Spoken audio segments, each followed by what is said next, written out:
Hey, welcome back, everybody. I'm real excited about my guest today. As you heard in the intro, um, procrastination just keeps jumping out at me, and I think this might be more than an interview. It could be a therapy session because I've gotten better from suffering from my procrastination, but I am a licensed CPA, and the P in CPA stands for procrastination.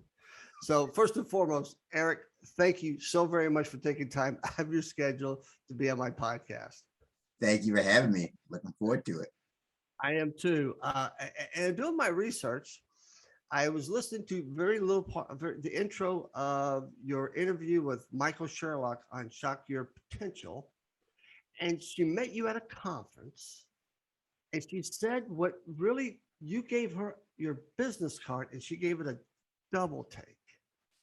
Would you happen to have a business card handy where you could kind of show me what was it about this card that caught her attention? Well, I think it was, my tagline, I'm your procrastination prevention partner. Yeah. and I think it was just, timing is everything. Like Right. Michael and I are great friends and we collaborate on all kinds of things. I think at the time she was working on a project and she felt like procrastination was really holding her back. And she just happened to get my card. They said, I'm your procrastination prevention partner. It was like, oh my God, I need you in my life right now. Yeah, So yeah. Actually, I think she was working on her second book, if I remember, because I listened yeah, to about the first yeah. 5, 7 minutes of it, and I caught that. But I didn't. I purposely made sure I didn't listen to what was on the card or what it said on the card because I wanted to ask that, here. But yeah, that's what. So you're the procrastination partner. And we don't go back but about 30 seconds, but I'm going to hold you to that because I'm a pretty good procrastinator, even though I've written 3 books, but I can procrastinate through that. So I do want to first start off and ask the question, you've got the what now movement. What is the what now movement? And how did you come up with that name? So it started at the beginning of the pandemic last year. It was like April timeframe of 2020 when it really started getting going. And the sort of funny thing, myself and my business partner and co-host Ted Fells and Dr. Sharon H. Porter. Before the pandemic, we were planning on joining forces and doing these conferences where you get a hotel, bring guests in, we want to work together, it's going to be great. And the pandemic came, so you couldn't do anything that wasn't virtual. So we started, well, what now? We started asking ourselves that. And then we started talking and we started noticing that the people in our circles, there were several people who had plans and ventures and things like that. And they would say things like, I'm going to wait until things get back to normal. And we said, no, that's the last thing you should be doing. You should be asking yourself, what now? Then that's when all the light bulbs went off. Oh, we should call this the what now movement. And you know what? We need to still work together. So that's how it came to be. So I'm the president of the What Now movement.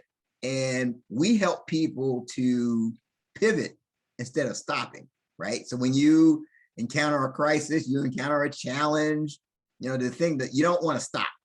You may just need to pivot. So we provide tools and inspiration to help people do that. I love it. What now? I mean, I went through that exact same thing. Now, I'm in the world of leadership and improvisation. And improvisation, we don't use the word pivot. We use the word adapt. Kind of the same concept, except I went to University of Kentucky, so I know a little bit about basketball, horse racing, and bourbon. But back to basketball, I know you can't move that pivot foot, but you can go around in a circle. And I was kind of like, well, we're not really pivoting, but I get that whole concept. We need to move forward. And I love that how it came about. And please keep the crusade going. I'm part of your crusade. What now? Because that's what I kept telling myself. The mind was yes, and what do I need to do next? How do I need to get my business moving forward? How do I need, because I don't want to go back. Because you can't go back. So many people want to go back. It's like, so how does the what now movement and procrastination have in common? Oh, I think it ties in because a lot of times we stop, we start to delay, we put things off, and and you really need to, sometimes you just need to pivot. And you need to, if you ask yourself, I've learned that a lot of times your success in life, it isn't necessarily about having all the answers. It's about asking the right questions. And if you're asking yourself, I literally will have people just write down certain questions and they'll start coming up with answers. So like if you ask yourself, okay, what now? And you just get quiet, a lot of times you'll start coming up with things and that'll stop you from procrastinating. So you can say, I don't know, I want to write a book, but I don't know what to do. What now? Well, let's see, I could call, I know Peter, he's an author. He's written 3 books. I could call him and get some tips. I know I could start off with come up with a title. When you really start to ask yourself that question, it can stop you from procrastinating. You figure, okay, what can I do now? So I have to ask this question. Were you a procrastinator early in life, or have you always been a non-procrastinator? No, procrastination was an issue for me. Going back. And so one of the things, because people always ask me, well, how did you get to the point where you talk about procrastination? It started when I was in college, right? So I talk about this in the book. I'm having this conversation with a good friend of mine. His name is Donnell. And he and I were a little different. Like he was all about his purpose and I was all about partying. And he'd always give me a hard time, man. You need to get serious, figure out what you want to do, focus. And I'm like, loosen up, man. We were still young. We got plenty of time for all that. Are you coming to the frat party with me or not? And so time went by. We hadn't talked for a while. But then I got a phone call from his mother informing me that he was killed in a car accident. Oh my gosh. Changed everything for me. That sent me a message. That sent me the message that maybe I don't have as much time as I think to do the things that I want to do and need to do. And so ever since, I've really been thinking about how I'm spending time, what can I do to be more productive? It's like I can really, I've been hearing the clock ticking ever since that. But no, I'm not immune from procrastination. And I've had my battles and struggles, but the key is putting the disciplines in place. And just by saying the what now, those What 2 now? words, what now? Exactly. I love that. I love that idea. But you still, it sounds like to me that you still fall into a little bit of procrastination these days. But you're able to jump back on the wagon when you fall off a lot easier than you did maybe back in college or soon after college. Yeah. So I think it's all about awareness, right? And so now I think my awareness is heightened. And like, I just know myself to the point where there's just certain things, I just don't like doing them, right? I mean, let's be honest here, right? It's not that deep. It's not, I just don't like doing it. And it'll be easy for me to put it off. But then I realized something, that just because something has to be done, it doesn't mean that I have to be the one to do it. So can you give me an example of something you just don't like to do? Honestly, like I don't like the whole scheduling thing, right? Okay. The details behind scheduling and putting it on a person's calendar. I don't like doing it. It needs to be done. So in that instance, I've hired a great virtual assistant, and she handles that. And that's just one less thing that I have to. So sometimes I'm more of the big picture person. Like I'm your type A personality. I'm looking at the bottom line, the results. That I'm more focused on it. So it'll be easy for me to procrastinate on some of the little minor details. But these details need to be done. So I mean that's an example, and that's something I have to watch. Knowing myself a certain way, that way I can put certain things in place. I teach the SWOT analysis, and that conversation of SWOT analysis changed over time about weaknesses. It went from, well, you should probably work on those weaknesses. How can you correct them? Or it's what are your weaknesses? What don't you like to do? Can that be outsourced? Just exactly what you said. Can that be outsourced? Now, you're a type A personality. Would you consider yourself a control enthusiast? A control enthusiast. Yeah, I was told not to say control freak by somebody, so I control enthusiast. So You have sure. I to, mean, I like, yes. Okay, let's just say that. Yes, I can be. And that caused problems because I was, especially when I was supervising people, I was hesitant to delegate, right? Mhm. Because my thing was nobody's gonna do it like Eric. And so I wanted to make sure it got done. And but the problem is it wears on you. And I've been on the verge of burnout, at different points. I mean, I was a district manager. I had 500 employees. We were doing like $50 million in revenue. And yeah, I was right there on that edge of burnout. And a lot of it was because there were certain things that I was doing that I could have just delegated and just gave someone else responsibility for. Again, but I'm glad you're bringing this up because I know myself. And I know that I have to make an extra effort to make sure I'm handing certain things off to free me up to focus on the main things. So for my audience, you guys out there, you accountants, you finance people, I'll just talk to you directly real quick. You have this issue. You don't want to let things go. You think you're the only one that can do it. Listen to Eric. Delegate it. Yes, it does take more time to teach somebody how to do it, but also, and that's the short term. The long term, it frees up your time to do things that are more important. Now that's great. Now Yeah, that I mean, I talked to a lot of people. Okay, pot calling the kettle black. Um, I still struggle with that. It wasn't until last year, maybe 18, no, about 2 years ago, that I got a VA to help me, virtual assistant to help me. I was doing everything else. And it's gotten to the point now that I had a conversation today with another virtual assistant about I need to let go of some things and just pass it off. Because I struggle from that as well. And I think a lot of us do. And Mark, we just, we think we can do it, but then we're burning ourselves out. And you said you've almost gone through a couple of burnouts in the day. How did you recognize that you were on the verge of a major burnout? well, like for me, like I would just wake up every day at like 3 o'clock in the morning and just not be able to go back to sleep. That was one sign. And I just got to the point where I remember feeling that I didn't want to do anything anymore. I just don't. And the interesting thing is I took a vacation and I came back and felt like a completely different person. When I came back, I was like, wow, it's like and I needed that. But that taught me something that I even teach today, that how you have to factor in recovery into your plan.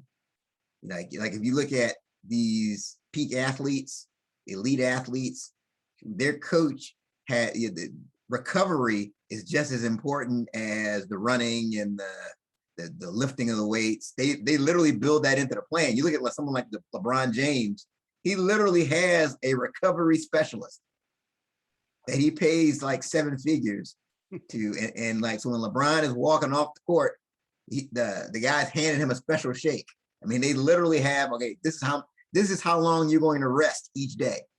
It's all built in. And I think that is so important, especially for the type A personalities, because, our tendency is we'll just keep working. We'll just keep going. But so you really have to be mindful of that and make sure that you're factoring in recovery into your plan. I'm looking in the mirror. Oh my God, this is terrible. But when I first started this business, we have a timeshare down in Sanibel Island for 2 weeks. Did I take 2 weeks off? No. I would get up early in the morning. I'd work until the family get up, spend the morning or early afternoon, and then late afternoon I would come and do. And I did this for 8 years. I wasn't recovering. And finally, one year I said, all right, I'm going to do an hour a day, and that's it. Just check email. And I actually got rest. I actually felt like I had a vacation. It's amazing, but to your point, type A's, we just literally have to to have that come to Jesus meeting and say, I need a break. I need to get away from it. Yeah, because at that point, I don't think you can see the forest for the trees. Right. Um, so I know you're a certified life and business coach, and you've coached what about 28 plus thousand people in you. You don't look old enough. I'm sorry to say that you've done 28,000 coaching, helping executive leaders. I mean, I looked at that and I saw your headshot and I went, no, he's got to be a lot older than that, but you don't look like it. Um, so how did you get into the life and business coaching? What was the purpose of moving into that direction? Well, it's kind of evolved. And so, when I would be doing speaking engagements, people would ask me about it. It's interesting. So I'd be, do you coach? And I'm like, oh, coach? What do you mean? Yeah, I'd like you to be my coach. Huh? Really? And so it just kind of evolved over time. I think people, yeah, it's one thing to hear the theory behind overcoming procrastination, and yeah, you can even implement the tool, but it helps to have a coach. And I just recognize this the need and value of coaching. Again, you go back to the athletes. There's no accident or coincidence that the top athletes in the world, they all have a coach, right? Because there's just a level, you need that person outside of you. You need that accountability. You need that person that can see your blind spots. It helps to have somebody that's been where you're trying to get. So I truly value the need for a coach. And I think that's why that's what's helped me to be an effective coach. And that's why I do it now. That is a big change in mindset, especially for those who are in corporate America, because they feel like the performance review process is that feedback mechanism that we get to become better. However, we all need a coach, and I've been trying to, I have a number of coaches over the years to help me with a variety of different things, because I want somebody else who, just like you said, who understands what I do, but can pick up on the nuances and see my blind spots in order for me to get better. And without that person, and if we're relying on the performance review process, we may never uncover those blind spots. That's true. And I can tell you, like, I've invested money in coaches that I didn't really have this money just lying around. I didn't have thousands of dollars, but you probably saw you relate to me there. But and I've just sucked it up and invested. And I can tell you, I've never regretted it. I've never gone away and felt like, yeah, I shouldn't have done. No, it's helped me to level up. I mean, I've had coaches as far as the speaking. Right now, I'm working with a couple of podcast coaches. I'm in a couple of programs just to help me level up there. And because here's what happens: it's easy to get into the hamster wheel thing, right? Yeah. You work, especially type A. You work and you're doing things, but the needle isn't moving. And it could be, you need that someone to say, you know what, instead of doing it this way, you may want to think about this way. Maybe you said this word, but instead try this word. And then all of a sudden now you're getting a different result. So no, I just think that the coaching thing is critical. You said a really important word there. You didn't use the word cost. It costs me thousands of dollars. You used the word investment. And that in itself changes people's mindset. I'm investing in myself. Yes. And then okay, then what's the return on investment? Well, that can be measured over time, but at least you're making that investment into oneself. And I think a lot of people don't look at it that way. They look at the overall cost, and that's a short-term piece. Look at it as an investment. How am I going to grow? How am I going to become better? How am I going to become better by hiring Eric as my coach, so I can quit procrastinating and become a better public speaker or whatever? And where will that take me versus what it's going to set me back? I think it's critical in changing people's mindset to realize that. For those of you who are listening right now, think about it.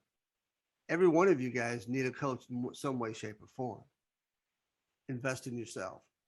Yeah. So like the thing is too, is I think it's about the version of yourself, right?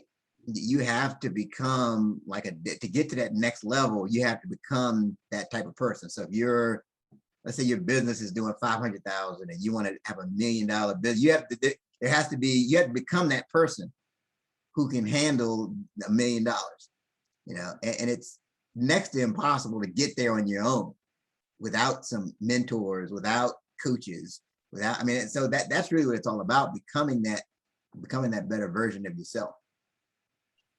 Absolutely. Yeah, and I've made a lot of investments over the years in that and those coaches, and I would not trade it for anything.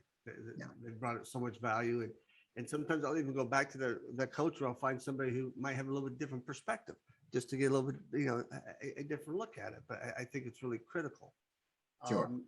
as well as helping me quit my procrastination. Now, back to procrastination, I will say, the pandemic did almost cure me of procrastinating, because it became all of a sudden, and I'm a speaker, I'm just saying, we have similar backgrounds and what we do, and all my business kind of dried up. But it allowed me to stop and think about my business and how I need to restructure it in order to survive the 18, 24 months as well come after that. And it was weird because I didn't know what it felt like to stop and just not have to jump on another airplane or go to another speaking engagement or get home at 3 o'clock in the morning. And I recognize that as, you don't know how long this is going to last. You're going to be back on that hamster wheel. No more procrastination. You got to put some things in place. Yeah, I mean, I think that quiet time or that downtime, it forces you to revisit your business model and think about how you're doing things. And I think that one of the key things, it's there's a reason that a lot of the Fortune 500 companies were birthed during some type of downturn or pandemic, right? If you look at most of them, they started, during some type of crisis, because it gives you the crisis gives you that opportunity to rethink and really focus, and you can really come out a whole lot better than you went in. Yes. And I know a lot of speakers who took that approach, like, this is going to be short term. I'll never go virtual. They were a little bit late to the game, but they finally got in the game because they were seeing things were drying up. It wasn't moving in the direction that they were hoping that it was moving. And yeah, go ahead, please. So every day, like, my goal is to both. I want to create distance and I want to close distance.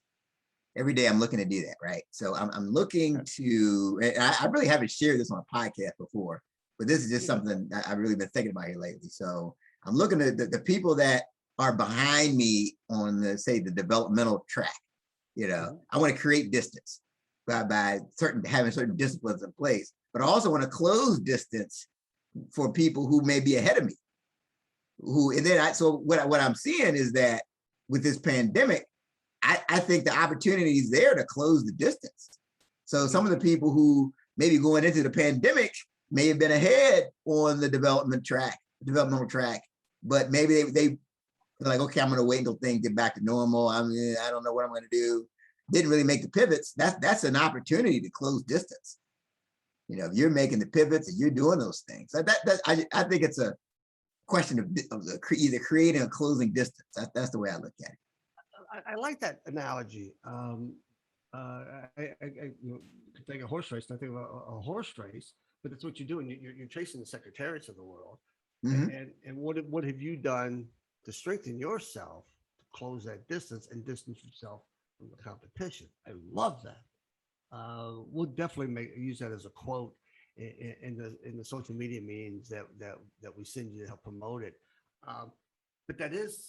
But so let me ask this question: as someday we will be out of this pandemic, it'll be somewhat in the rearview mirror.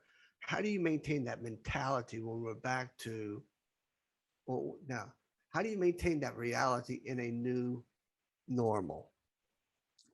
Well, I think you have to, it's good to diversify kind of your approach. So you're not dependent on one medium. Like you're not just dependent on getting up in front of getting in a hotel room. So you learn to diversify. So I don't, like, for example, I don't think the virtual is going to ever go away.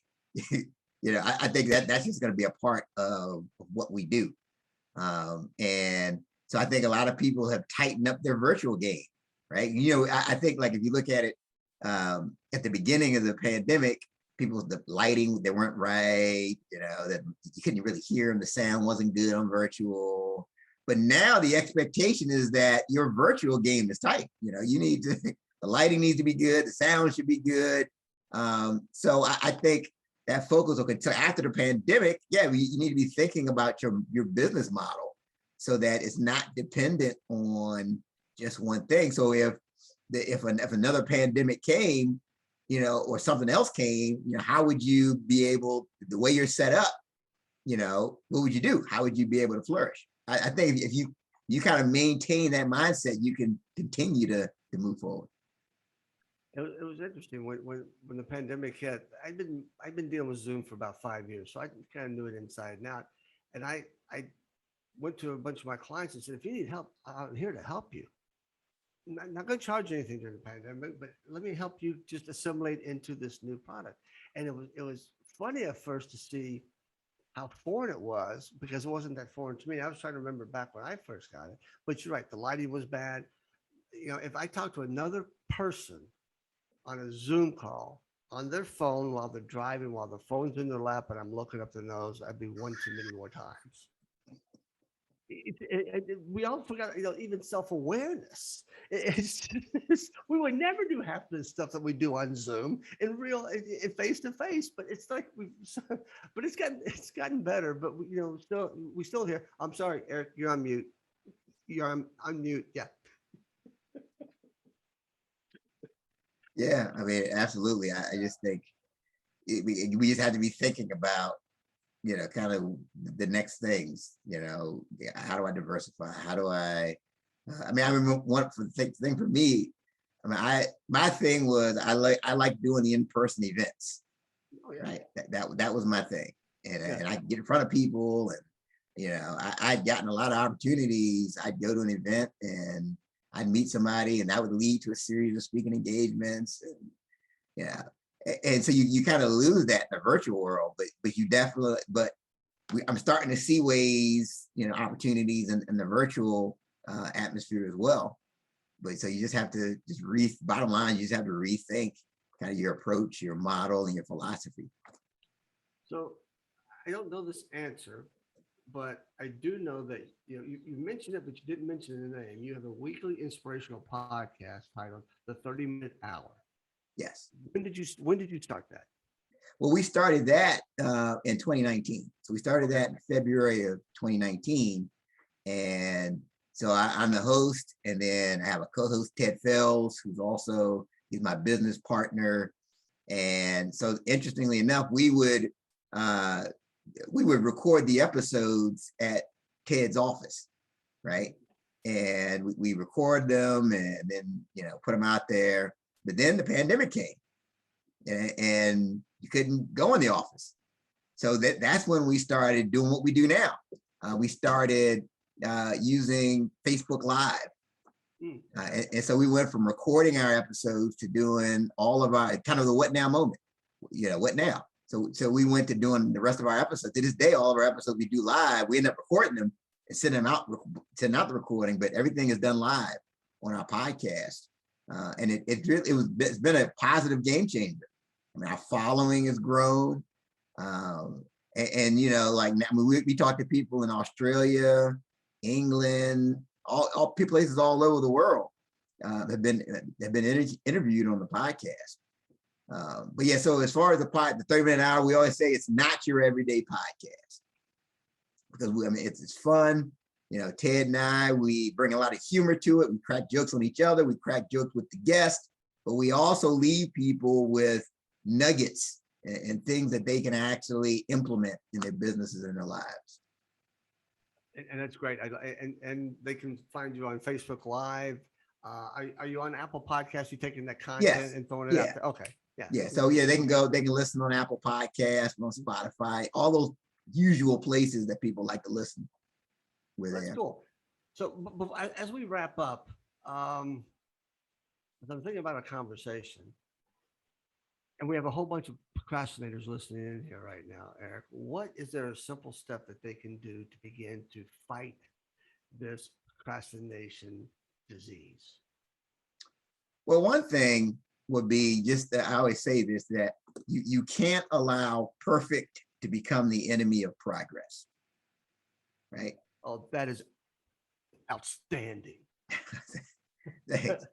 So a big reason that people procrastinate is because they feel like they need to have everything figured out before they start, right? So yeah, I'm going to start a podcast. Oh yeah, but I don't know what microphone to get, and I don't know which medium to use. I don't know which, I don't know.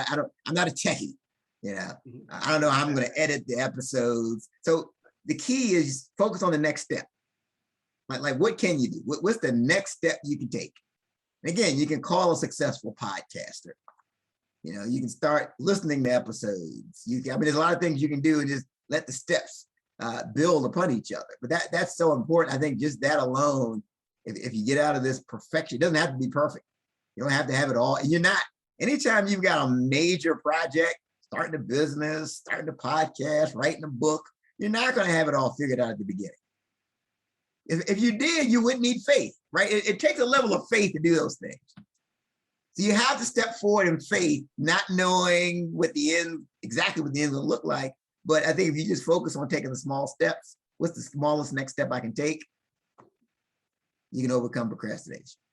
So I have to ask you this question. Have you ever gone back and listened to some of your early podcast episodes? It's painful. Yes, it is. I started mine back in 2016, and I started listening to some of those earlier ones. Like, man, I've learned a lot. Yeah, but it was pretty painful. Yeah, and so even that, right? So like Ted and I, we're the example of what not to do when you're starting a podcast.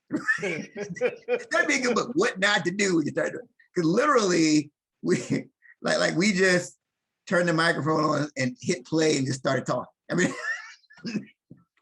That was the extent of it. Right. We just started talking, and then we had a guest and started asking, and it evolved over time.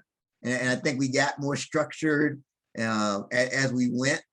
But I think we just started. So how can people get in touch with you, and where can they find your book? And The Discipline of Now. Yes. So the book is The Discipline of Now, 12 Practical Principles to Overcome Procrastination. You can go to my website, ericmtwiggs.com. It's Eric, ERICM, Twiggs, TWIGGS.com. You can pick up the copy of the book right there. It's in audio, it's in paperback, and it's also in ebook format as well. Go right to the website, pick up your copy. Great. And we might take this out, we might not. But I saw this one of the questions. Do you have a special offer for my followers? So well, hold on. If you do, I'll tee it up for you. Okay. Yeah. I have something I can offer. Right. So Eric, now they know. Okay, guys, you know what to do with this. So Eric, now that they know where to find you to copy your book, the person who helped put this together sent me a note and said that you have like a special offer for my listeners. Would you like to share what that is?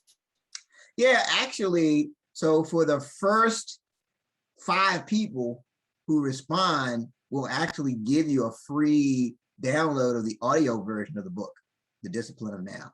You got to get on this right away. So you can't procrastinate, right? You can't put it off. First 5 people that reach out, you'll get a free download of the audio version of the book, The Discipline of Now. Okay, so to do that, then they'll need your email address. Yes. So they can email me, Eric@ericmtwiggs.com. and put in the subject line, Change Your Mindset podcast, special offer. So Yes. you know where it's coming from. Yep. Well, First 5 Eric, people. first 5, not That's right. 6, not 7. Right. On the 7. I was doing my LeBron. I'm sorry. So I can't thank you enough. It's a pleasure meeting you. I'm glad Michael put us in contact. I've enjoyed this conversation. It has hit home in so many ways. And keep keep saying what now. I absolutely love that concept. And I'm going to do a better job of not procrastinating. There you go. Yeah, this has been a pleasure. Thank you for having me on your show. Thank you, sir.